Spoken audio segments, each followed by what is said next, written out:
Blake Cousins, Third Phase of Moon. Welcome back, everybody, from around the world. It's my pleasure to bring you a special guest tonight, Michael Savage, an author, an abductee. We're going over his book, Witchwood, The Harvesting, including his encounters with the extraterrestrials. Basically, it's happening, people. It's happening every day. Around the world, hundreds of people go missing without a trace. Year after year, their numbers add up to millions of lost souls who are never to be seen again, and their numbers keep climbing.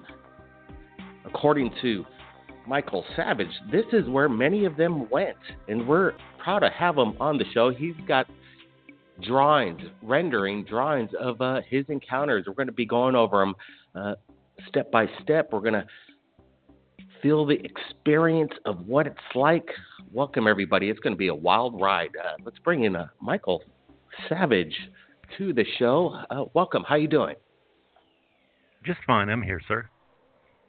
All right, great. Michael, thanks for joining us. So basically, you reached out. You sent me this book, Witchwood, The Harvesting, and it's a quite incredible journey aboard an extraterrestrial craft. And in this book, you go over a certain part of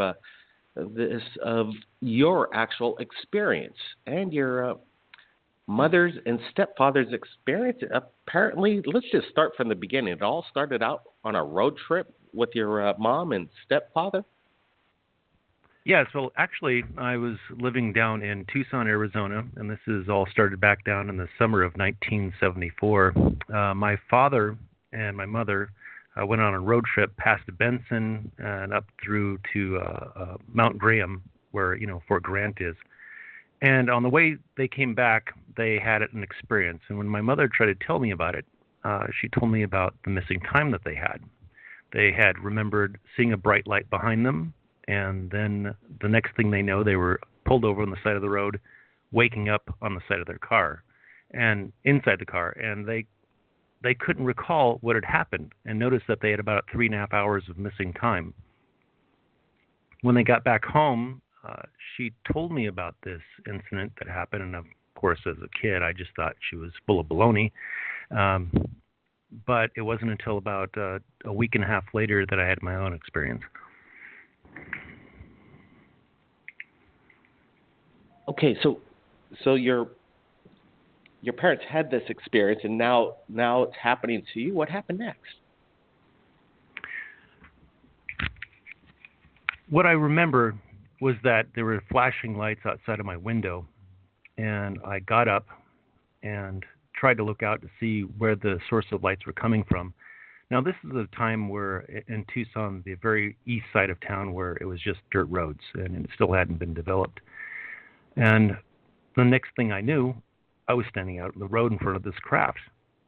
And I sent you a drawing of it so you can actually see what it looks like. It's one of the rare types that has one of those giant round antennas at the very top of it. And next thing I knew, I was inside of a white room. This whole thing was lit up. You couldn't find any corners or ceiling or anything. So you had a very distortion of a view of what your surroundings were. So there was no depth perception. And it took a while that I was sitting in there. It seemed like forever until I was actually brought out by a being into something that looked like a control room.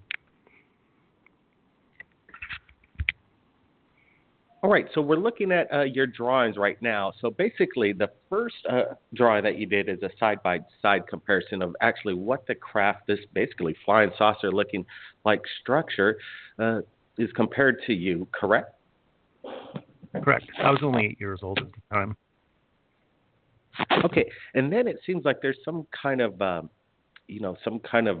ramp that basically kind of came out of the craft itself, and then you walked up it? I don't remember how I actually got into the craft, but I do remember it being open and just being barely inches off the ground. Interesting. And then the second image here is you within the craft, surrounded by basically they look like alien grays and definitely look some kind of like a control panel. Are those windows looking out? Could you recall what you saw out those windows? Yeah, actually, the interior of the the vehicle itself was strangely dullish white, like a pewter, and there were no actual windows or portholes on the side of it. But what you see there in the drawing is that I was a kid. I was asking, hey, is this can this thing fly? That would be kind of cool. And that's where he touched a device that came down from the ceiling, and part of the floor and part of the wall became transparent, where he could see out of it. And then I could tell that we were actually flying only about 100 feet or so above the rural city. And I remember distinctly saying, well, this is stupid. If this were this close to the ground, everybody below us would be able to see us. That's amazing to me, because have you ever flown over your neighborhood approximately 100 feet, 200 feet above the ground? Would you even know what the rooftops look like, the perspective of being above your neighborhood without even being there? This must have actually happened in your mind. Well, actually, when I turned about 22, I started taking pilot classes, and I became a helicopter pilot for several years. So I got the chance to actually fly around and learn everything that it takes to in the aviation administration. Great. So let's go on. So you're in the ship. You're being basically surrounded. There's this control panel going on, and you're within it. You're about 100 to 200 feet off the ground. What happens next? Well, he being a child, I had a lot of questions for him, and I couldn't tell if it was a he or her because they didn't have any sexual organs. They weren't wearing any kind of clothes at the time. Their skin was mottled. I wouldn't say exactly gray, but more like a very light skin tone, and they did have several spots on their heads and their shoulders, something akin to would be age spots.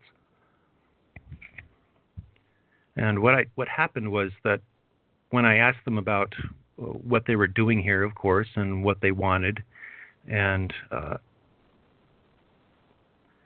they told me that there were several issues, and they had a message for me that they wanted to share. They showed me some pictures of some stars, and I wasn't too interested in what the stars were because it wasn't, being into astronomy wasn't my thing, so it didn't click any bells with me. But they did show me some other alien planets, and that's what I sent you a picture of. But then I asked them, well, why don't you come on in and meet my parents, because I'd really like you to show you that people like to meet you. And they said, well, no, they couldn't do that. Their message for me was very saddening for me, actually, because as a kid, I always, loved science fiction and watched television and whatnot. But the problem that they had was that humanity has a severe escalating population problem, which is causing a great deal of conflict and strife on our planet. And that, of course, was fueling a secondary concern that we were creating advanced technologies far, far in advance than our ability to use them responsibly.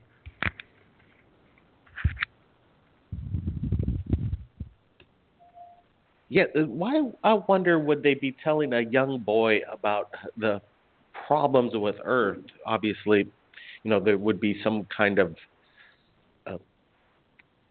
agenda on their part that they want to get the word out that there is a problem, absolutely. But it's interesting that these abductions start out with young adolescents. It's a phenomenon that has been going on, and I've been hearing it many, many times, that it starts out when you're very, very young. Let's see. So this is this the picture number 7? Your rendering of what an alien planet looked like, where they took you? No, that's not what they took me. It's just what they were showing me on some sort of monitor that they had. They're showing me different. And this is one of the ones that I remember distinctly. And what you see here is a rift instead of a planet with a giant moon that it had hanging in the sky. And they had these structures that were sticking up out of the ground, and they apparently had a very high tide there, so that the water would come up out of the ground and then go several hundred feet above them, and this would trap air a breathable air or atmosphere during those times, so that they could live in those. But this was some other planet that they had been to. They didn't claim it was theirs. Amazing. So they're just basically showing you knowledge of what they've known, what's been going on around different planets, how they're basically terraforming the atmosphere for their own use. Let me see. You have all these drawing renderings, and they're very curious to me. What about this one, basically called the reddish triangle burn stain on hand? What does this drawing represent? Well, after the first meeting, I noticed that I had a reddish burn triangle into my hand with several little dots. That's what it consisted of. And no matter how much I scrubbed or tried to get rid of it, it just wouldn't go away.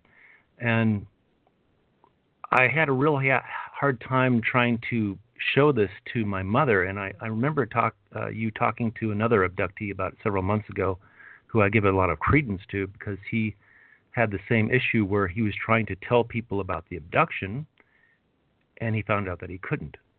There's a mental block that comes up when you try to open up your mouth and talk to somebody. And that's one of the things that gave me the most aggravation, is that I was trying to put down drawings to show them to people, trying to introduce them, especially my mother, since she had an encounter too that she couldn't explain. But then things became very strange in my house with my mother and my stepfather, and it seemed like they were suffering from the same thing that I was, where they weren't able to talk about it. Interesting. What kind of strange things? They were very distant, and I think that my mother was she was very open, and she wasn't prone to telling stories. But when she told me about the story about what had happened to them, I, of course, as a kid, didn't believe it. I thought they were just making up a story to tell a kid. And then when I saw it happened to me myself. Of course, I'm like, hey, I know what you're talking about. I met them. Did they look like this? But I couldn't seem to be able to speak to anybody about it.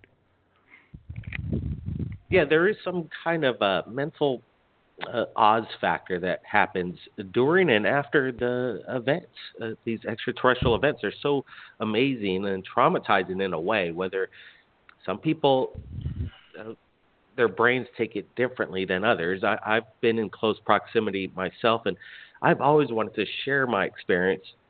But then again, there are people at the same time that, exactly like how you're saying, it's just basically they don't want to talk about it. They refuse to talk about it, and whether it's involuntary or not, it still sometimes remains a mystery. But let's get to this other drawing. It's basically terrifying. It shows a person. Is this you in the bed with something kind of on the wall there? Can you explain to me what's happening? You've been abducted multiple times, it sounds like. Yeah, actually, I didn't realize that this was the beginning of a series of unfortunate events. The first encounter I had was pretty friendly. Now, the beings, they speak to you in your head, and it's much like you putting on earphones and you hear the music or somebody speaking. It's centered in your head. What I proposed was that I think that's the way that they use translations, and that way they can speak to people who have different languages, is that they use information that's already in your head. They put in the thoughts, and that way whoever is they're conversing with can understand them. In this picture here that you see for the bed is that I came to find out that they would come and do visitations every 2 years between the months of June and July. I have no clue as to why those months or why it was every 2 years. But after that, there was no friendly confrontation. They would just take you. They would hold you down. It was usually you end up waking up that you're paralyzed. They're standing around you. And it became terrifying after that because there's no consent after that point. In this picture you see here, I remember waking up in the morning, and there was this black wall, broken black walls next to my bed where there shouldn't be. And there was these green lights waving slowly from the inside of it. And I could tell that they had been there because there's always this stench like burning plastic or burning rubber whenever they did their visitations. And, I'm scared seeing what the hell is this thing in front of me. And until just in an instant, it blinks out like it was never there. And all that was left was static in the air where it was raising the hair on my hands. And that was one of the instances where I was so scared that I got up and I called somebody, but I didn't know what to say because they would think that I would be a loon. Because that's back in a time when, there's a real stigma when you're making alien reports. And this, unfortunately, has really stymied reports over the past 30 years. But I've been quiet, haven't told a soul about what happened to me over the past 35 years, and I thought it was about time that I came out and made my information known. Absolutely, and you've been doing a lot of research. You've based your book, Witchwood, the Harvesting, on hundreds, if not thousands, of abduction reports. So you've done your homework, and you've had your personal accounts as well, so appreciate that. Let's move on to this. You say, let me ask you, though, do you still have that marking, that triangular marking still existing on the palm of your hand? No, it actually faded over a great many years, and so it's barely visible now. But I would have to try to take a photograph for you and see if you can actually see the outline. But now it basically just looks like skin spots. Okay. All right. Let's see this this other drawing, this rendering. It's called I guess number 5. It says a removed implant cube with gold veins, and you're pointing at some kind of box. Is this some kind of implant that you had at one point? Yeah, when I was right after the first abduction, and I'd known what happened, is that I had this itch on my leg, and I couldn't tell what was going on there. So I finally got fed up and got a magnifying glass and some tweezers, and I thought, well, I live in a place where there's a lot of cactus, and maybe I had a thorn or something. And there was this tube of skin, which was not there before. So it didn't actually, break the skin. It was actually a skin tube that had been inserted into my leg. And I pressed this small, tiny cube out. And it was about, what did I say here? It's about 2 millimeters high. And I was looking at this thing closely, and it was truly a little cube, and it had little gold translucent stone and gold veins growing through it. And I put it inside this little tiny box that I had just to keep it. And I thought, well, I can't imagine why years later why I didn't take it to somebody, get it photographed, or X-rayed or something, just to note what it was.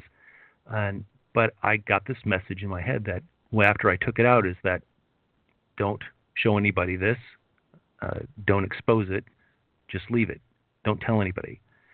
And I couldn't understand what was going on because there was this subliminal suggestions, I guess that you could call it, that they put inside your mind to instruct you. And so I did put it inside that box, and I kept it on my counter, never telling anybody, and then about 2 weeks later it just disappeared.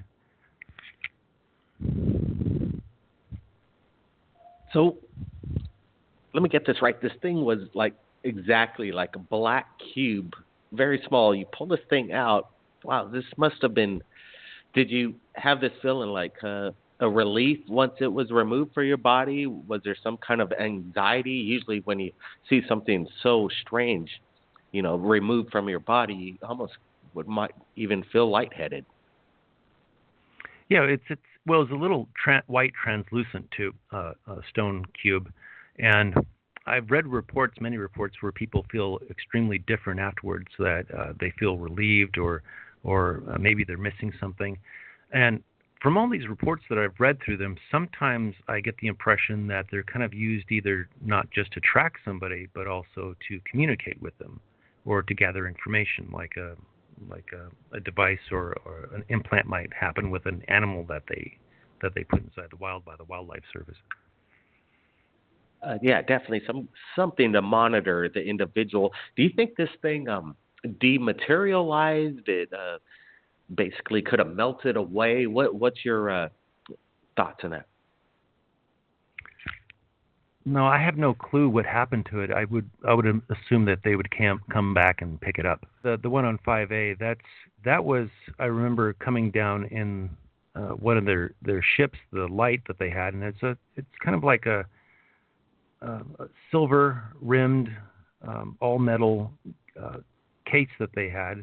You can see about that size of it, and they seemed to use that for going up and down in the beams of light that they had. And I remember going down in one, and they told me, I thought, well, don't let go of it, they said. But, as a kid, I thought, well, I wonder what would happen if I did let go of it. Would I just fall?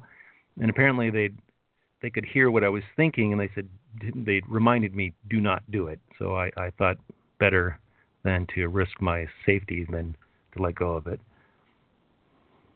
Absolutely, absolutely. Take that advice anytime, especially it seems like they're reading your mind as well, and that's the telepathic communication is basically being confirmed with so many people stating this is how they do communicate. Here's a drawing of another being. It seems like it's behind the door. Is this inside your house? Do they make any kind of noise? I've heard that there's some kind of clicking that they do, or is it 100% telepathic? What can you explain this drawing here? Well, every time I had these abductions, every summer, every 2 years, I would start to feel a little anxiety about them coming to visit, because I couldn't tell during what day in those 2 months that they might come visit. So I ended up doing all sorts of crazy things to try to protect myself and give myself warning, like putting up tripwires and pots and pans and furniture in the way. I took the handles off my windows. I made sure everything was locked up tight so there's no way that you could get in, and nothing seemed to work. What you see here in this drawing is actually what had happened one night. Is I had a girlfriend who was coming and living with me, and the bedroom that you see is where I was abducted is the room that you see him in. And I was sleeping across the hallway inside my girlfriend's room that evening. And then I remember waking up in the middle of the night. I don't know what woke me. And I sat up in bed, and I could look straight across into my room, and that's when I saw the creature standing there. Now, in one of the rare occasions that they give an almost human reaction, its small mouth open, like it was almost surprised that it was seeing me sitting up and awake and staring at it in such close proximity. And the only thing that I thought in my head is that I'm going to catch this bastard, and I'm going to let everybody know about it and prove that this has been happening to me. So I jolted to get up out of bed to grab this thing, and something hit me like a ton of bricks and knocked me straight out. And I could not move or wake up until the morning, when I knew exactly what happened. And I got up and I ran into my room to see what had happened there. And I'd seen that things in my closet had been knocked over across where the window was and across from my bed. And there was no sign of the being after that.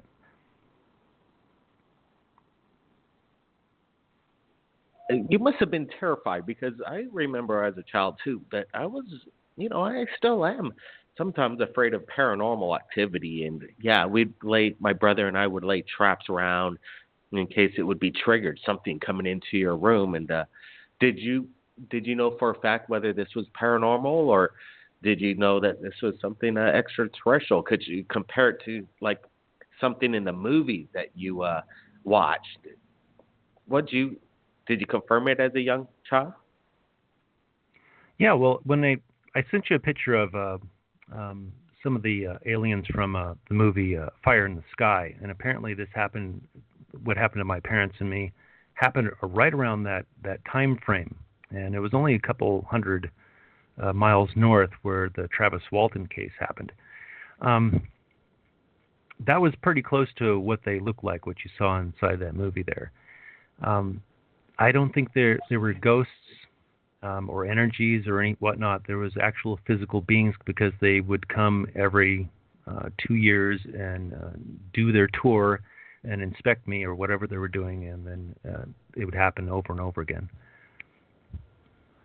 That's amazing. So you were just 200 miles away from the Travis Walton abduction location. I'm just kind of wondering, could this be the same aliens that were involved? It's just mind-boggling, this phenomenon that's happening. I see that there's some kind of symbol that you sent me, and basically, can you explain the symbol? What does this represent?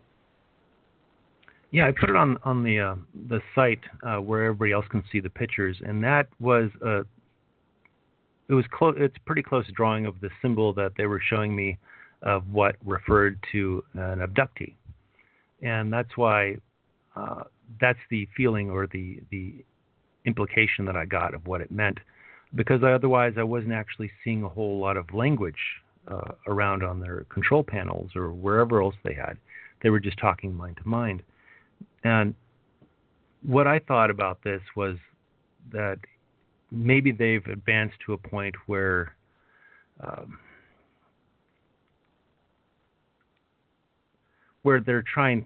they can actually make their intentions known to somebody else, and they don't have the amount of deception that the human language has in it. And this is what I think is the problem with our society now.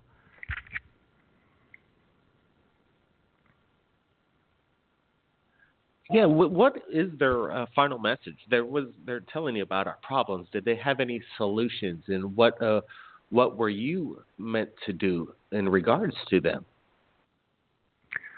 Well, actually, I don't think that I was actually the main subject of the abduction. I think it was my mother and my stepfather, and I was just a side note after the fact. When they came back to the house, they must have tracked him somehow.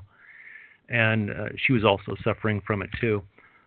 What happened to her is that shortly after her main abductions, she started getting a severe form of cancer, and it was very aggressive.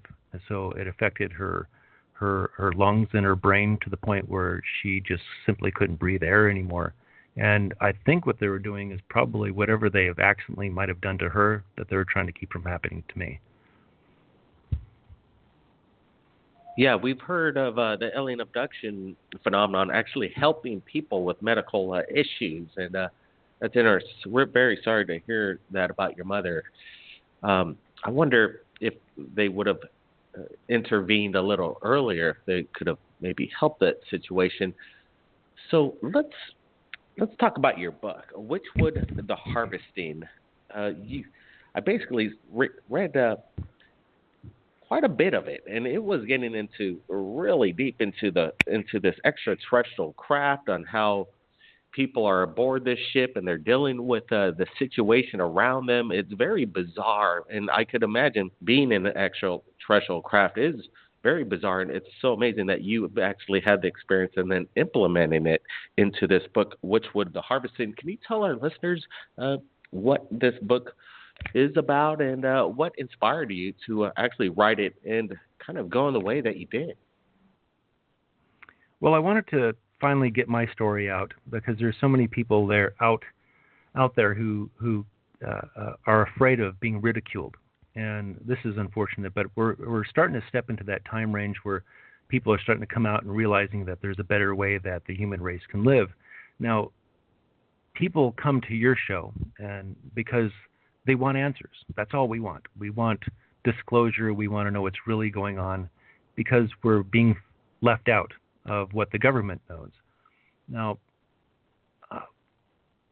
what might not be so agreeable is that I actually almost fall into the line of what the government is trying to do, which is trying to stymie disclosure.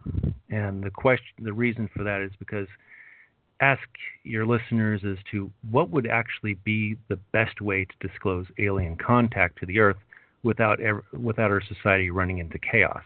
And that's a tough thing. Now, the reason that we want disclosure is because we know that there's technology that could be benefiting mankind as a whole, rather than just a small few or our military. And we wanted to get it out of their hands into the hands of the public, which can make our world a better place. It takes a lot of guts, Michael. I got to say, for you to come out publicly, share your story, and the repercussions could be a lot of ridicule. People lose their jobs from it, and basically, I think nowadays there's this shift, basically going towards people's true accounts and not being so quick to judge a person. More people are being open-minded because the more and more people discuss the matter, such as you are right now, and writing books about it, it's getting the word out. And I think as a collective, everybody is doing a great job. I've been seeing this over the past year and a half, 2 years, that people are finally starting to have an open mind to this, and it's quite incredible. So you got to really, you got to keep in touch, Michael, because as I know, once you're abducted, it's not very, it's very possible that you're going to be abducted more than once, and it's an ongoing thing throughout one's life. So when was the last time you've had contact? Oh, geez. Well, ever since I was 8 years old, it happened every 2 years, and it happened for the following 12 years. So I believe 6 times in total after that point. And I was having some real issues with what was going on and who I should tell, not even my best friends, people that I knew, associates, nobody, because I was afraid of what the repercussions might be, that I thought that I would be a nut. And there was a time when I was working at a theater, a movie theater about a mile away from me. And I came into work one night and everybody was saying, okay, well, what happened to you? What happened to you yesterday? You didn't call in. And I thought, well, what are you talking about? I was here at work. And is this some sort of a joke? It's not funny. And I went to the time clock room to punch in, and I realized that I had an entire day of missing time. The phenomenon of missing time, and to be reminded about it by your friends, you again being taken aback. Everything about this is so bizarre, and we need to find answers to exactly what's going on, and our governments need to disclose that there is this real phenomenon happening. This is not a figment of people's imagination. There's physical proof. You've had it on your hands. It's embedded in your body. You're seeing it with your own eyes, and people are confirming you weren't here for the past. We didn't see you. You don't know where you've been. It's an amazing and phenomenon that we've got to get to the bottom of this. Michael Savage, appreciate you joining us right here at Third Phase Moon. Maybe you could join us on a radio show sometime. If you hear anybody calling in with similar accounts, you've got questions for them, we sure like for you to join us. Yeah, what I'd like to tell the audience is that what my perception of the alien agenda actually is. When I was inside the ship and they were telling me about the population problem and how it was of a concern to them, and the technologies we're creating that are way too dangerous. And I thought, well, as a kid, I thought, well, can't you teach us not to be dangerous? And they just shook their head and said, nope. We're just a dangerous and unpredictable species, and they wouldn't understand. Now, I've heard a lot of stories about alien hybrids and them trying to integrate into the human society, and it's not like pod people. You can't do it overnight. I'm not trying to take over people's brains.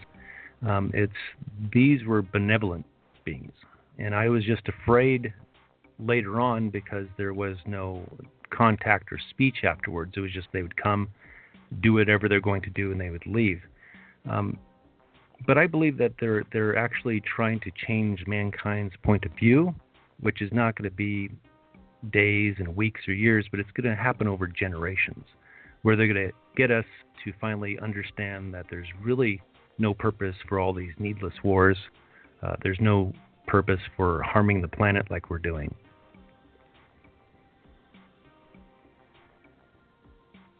Absolutely. Well said, Michael Savage. We're going to be providing the link so you could get the book Witchwood, The Harvesting for yourself. It's a great read, and definitely everybody as a human race, we need to look at ourselves and think, what can we do better? And let me tell you, there's a lot of things we could do much better. Michael, thanks again for joining us right here at Third Phase Moon. It's been a pleasure. Well, thank you, sir. I really appreciate you being there for us. Yes, sir. Yes, sir. We want to get the word out, and if you've got something you want to share to Third Phase Moon, we'll be broadcasting again this Friday live, taking your calls. And if you've got anything amazing, any incredible videos in regards to UFOs, share it with us right here at Third Phase Moon. We'll share it with the world. Keep your eyes on the skies, everybody. Blake Cousins.